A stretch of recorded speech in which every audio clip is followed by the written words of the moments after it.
ತಾವು ಇನ್ನೊಂದು ಹೇಳಿದ್ರಿ ಅಲ್ಲಿ ಪದೇ ಪದೇ ನನಗೆ ನೋಟಿಸ್ ಕೊಟ್ಟು ಕಿರುಕುಳ ಕೊಡ್ತಿದ್ದಾರೆ ಅಂತ ಹೇಳಿ. ನೋಡಿ, ನಾನು ಕಿಷ್ಟುಮರಿ ಅವ್ರ ವಿರುದ್ಧ ಮಾತಾಡಲಿಲ್ಲ.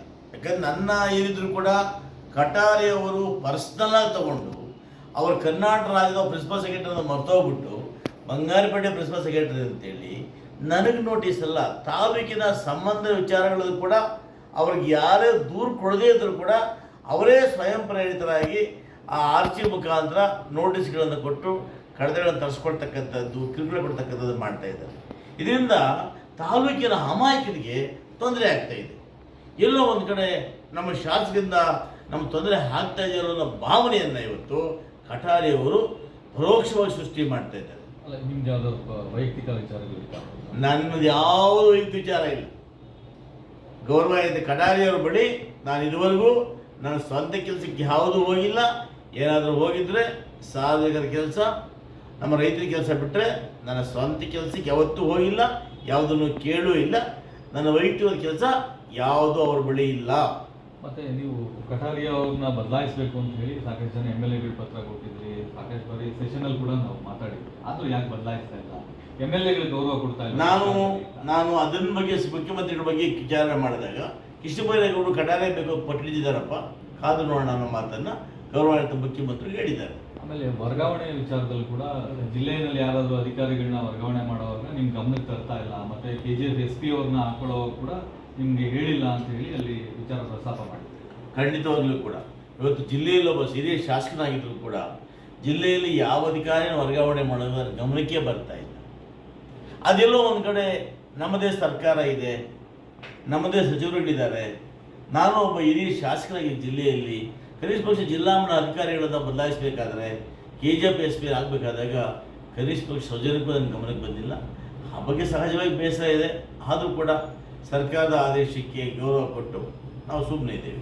ಸರಿ, ಮತ್ತೆ ಅನುದಾನ ವಿಚಾರದಲ್ಲಿ ಜೊತೆಗೆ ಸಚಿವರುಗಳು ಈಗ ಸರ್ಕಾರದಲ್ಲಿ ಏನಿದ್ದಾರೆ ಅವ್ರು ಯಾರು ನಿಮ್ಗೆ ರೆಸ್ಪಾಂಡ್ ಮಾಡ್ತಾ ಇಲ್ಲ, ಹೇಳಿದ ಕೆಲಸಗಳಿಗೆ ಯಾವುದಕ್ಕೂ ಪ್ರತಿಕ್ರಿಯೆ ಕೊಡ್ತಿಲ್ಲ ಅಂತ ಹೇಳಿ ಕೂಡ ಹೇಳಿದ್ರು. ನನ್ನ ಪ್ರಕಾರ ಸಚಿವರು ಒಂದು 7-8 ಜನ ಬಿಟ್ಟರೆ ಭಾಳಷ್ಟು ಸಚಿವರಿಗೆ ನಾವು ಶಾಸಕರ ಸಚಿವರಾಗಿದ್ದೇವೆ ಅನ್ನೋದನ್ನೇ ಮರ್ತೋಗಿದ್ದಾರೆ. ಬಹುಶಃ ನಾವು ದೇವಮಾನವರು, ನಾವು ಮೇಲಿಂದ ಬಂದಿದ್ದೀವಿ ಅನ್ನೋ ರೀತಿ ಬಿಹೇವ್ ಮಾಡ್ತಾರೆ.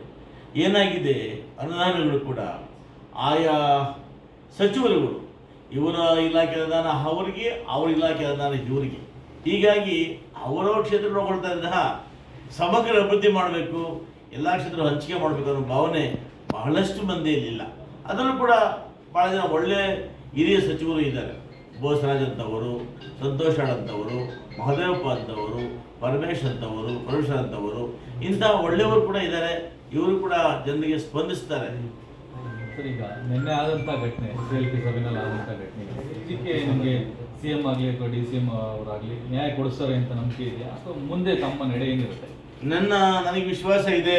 ಗೌರವದ ಮುಖ್ಯಮಂತ್ರಿಗಳು ಮತ್ತು ಉಪಮುಖ್ಯಮಂತ್ರಿಗಳು ವಿಶ್ವಾಸವನ್ನು ನ್ಯಾಯ ಕೊಡಿಸ್ತಾರೆ ನಂಬಿಕೆ ನನಗಿದೆ. ಆದರೆ ನಾನು ಕೂಡ ಏನು ದಲಿತ ವಿರೋಧಿಯಾಗಿರ್ತಕ್ಕಂಥ ಈ ನಮ್ಮ ಶೃಂಗೇರಿ ಶಾಸಕರು ರಾಜೀವ್ ಗೌಡರ ವಿರುದ್ಧ ನಾನು ಕೂಡ ಮತ್ತೆ ಅವ್ರನ್ನ, ನನ್ನ ಹಕ್ಕನ್ನು ಅವರು ಮೊಟಕುಗೊಳಿಸ್ತಾ ಇದ್ದಾರೆ. ನನ್ನ ಹಕ್ಕನ್ನು ಅವ್ರು ಯಾಕೆ ಮೊಟಕುಗೊಳಿಸ್ತಾರೆ ಅನ್ನೋ ವಿಚಾರ ಬಗ್ಗೆ ತಿಳ್ಕೊಂಡು ಅವರ ಮೇಲೆ ಕೂಡ ನಾನು ಕ್ರಮ ತಗೊಳ್ಳಿಕ್ಕೆ ಮನವಿಯನ್ನು ಕೊಡ್ತೇನೆ. ಪ್ರತ್ಯೇಕವಾಗಿ CM ಅವ್ರನ್ನ ಭೇಟಿ ಮಾಡಿ ಇವನ್ನೆಲ್ಲ ಏನಾದ್ರು ಹೇಳುವಂಥ ಸಾಧ್ಯತೆ ಇದೆ? ಖಂಡಿತ ಕೂಡ ಇದೆ. ಅನೇಕ ವಿಚಾರಗಳನ್ನು ಇವತ್ತು ರೆವಿನ್ಯೂ ಯಾಕೆ ಬರ್ತಾ ಇಲ್ಲ, ಈ ರಾಜ್ಯದಲ್ಲಿ ರಿಜಿಸ್ಟ್ರೇಷನ್ ಆಗಬೇಕಾದಾಗ ಏನೆಲ್ಲ ಸಮಸ್ಯೆ ತಂದಿಟ್ಟಿದ್ದೀರಿ ನೀವು, ಕಾವೇರಿ 2 ಮಾಡಿದಾಗ ರೈತರಿಗೆ ಏನು ಸಮಸ್ಯೆ ಆಗ್ತಾ ಇದೆ. ಇವತ್ತು ಪ್ರತಿ ಸಬ್ ರಿಜಿಸ್ಟ್ರಾರ್ ಕಚೇರಿಯಲ್ಲಿ 10 ರಿಜಿಸ್ಟರ್ ಆಗ್ತವ್ರ ಕಡೆ ಇವತ್ತು 1 ರಿಜಿಸ್ಟರ್ ಕೂಡ ಮಾಡೋಕ್ಕೆ ಆಗ್ತಾ ಇಲ್ಲ. ಇದೆಲ್ಲ ಕೂಡ ನಿಮ್ಮ ಟೆಕ್ನಿಕಲ್ ಎರರ್ಸು. ಜೊತೆಗೆ ಎಲ್ಲೂ ಕೂಡ ಯಾವುದೇ ಸಂದರ್ಭದಲ್ಲಿ ಕೂಡ ಯಾವುದೇ ಕಚೇರಿಗೆ ಹೋದಾಗ ಕೂಡ ಸರ್ವರ್ ಇಲ್ಲ ಅಂತ ಹೇಳ್ತಕ್ಕಂಥದ್ದು. ಇದರಿಂದ ಏನಾಗಿದೆ, ಸರ್ಕಾರಕ್ಕೆ ಕೋಟ್ಯಾಂತರ ರೂಪಾಯಿ ಇವತ್ತು ಸ್ಟಾಂಪ್ ಬರ್ತಕ್ಕಂಥದ್ದು ನಷ್ಟ ಆಗಿದೆ. ಜೊತೆಗೆ ಜನಸಾಮಾನ್ಯರಿಗೆ ನೋಂದಣಿ ಮಾಡಿಸ್ಕೊಳ್ತಕ್ಕಂಥ ಯಾರು ಜಮೀನು ವ್ಯವಹಾರ ಮಾಡ್ತಾರೆ, ಸೈಟ್ ವ್ಯವಹಾರ ಮಾಡ್ತಾರೆ, ಯಾವ ರೈತರು ಯಾರು ಸೈಟ್ ಕೊಂಡ್ಕೊಳ್ತಾರೆ, ಅವರಿಗೆಲ್ಲ ಕೂಡ ಇವತ್ತು ನೋಂದಣಿ ಮಾಡಲಿಕ್ಕೆ ಬಹಳಷ್ಟು ಅನಾನುಕೂಲ ಇದೆ. ಇವತ್ತು ಒಂದು ಬಾರಿ ಒಂದು ಕುಟುಂಬದಲ್ಲಿ 50 ಜನ ಇದ್ದರೆ 50 ಜನ ಕೂಡ 3 ಬಾರಿ ಓಟಿ ಕೊಡಬೇಕು ಅಂದರೆ ಇದು ಭಾಳ ಕಷ್ಟದ ಕೆಲಸ. ಇದನ್ನು ಯಾವ ದೇಶಕ್ಕೆ ಮಾಡಿದ್ದಾರೋ, ಯಾವ ಪುರುಷಾರ್ಥಕ್ಕೆ ಮಾಡಿದ್ದಾರೋ ಗೊತ್ತಿಲ್ಲ. ಇದರಿಂದ ಅಂತೂ ಜನಸಾಮಾನ್ಯರಿಗೆ ಇಡೀ ಕರ್ನಾಟಕ ರಾಜ್ಯದಲ್ಲಿ ತೊಂದರೆ ಆಗ್ತಾ ಇದೆ. ನಾನು ಈ ಬಗ್ಗೆ ಇವತ್ತು ಧ್ವನಿ ಎತ್ತಿದ್ದೇನೆ ಅಷ್ಟೇ. ಕಂದಾಯ ಇಲಾಖೆ ಸಮಸ್ಯೆಗಳ ಬಗ್ಗೆ ಅಷ್ಟೇ. ಕಂದಾಯ ಇಲಾಖೆ ಇವತ್ತು ಏನು ನೀವು ಆಫ್ ಮಾಡಿದ್ದೀರಿ, ನಾವು ಆಫನ್ನು ಮಾಡಬೇಡಿ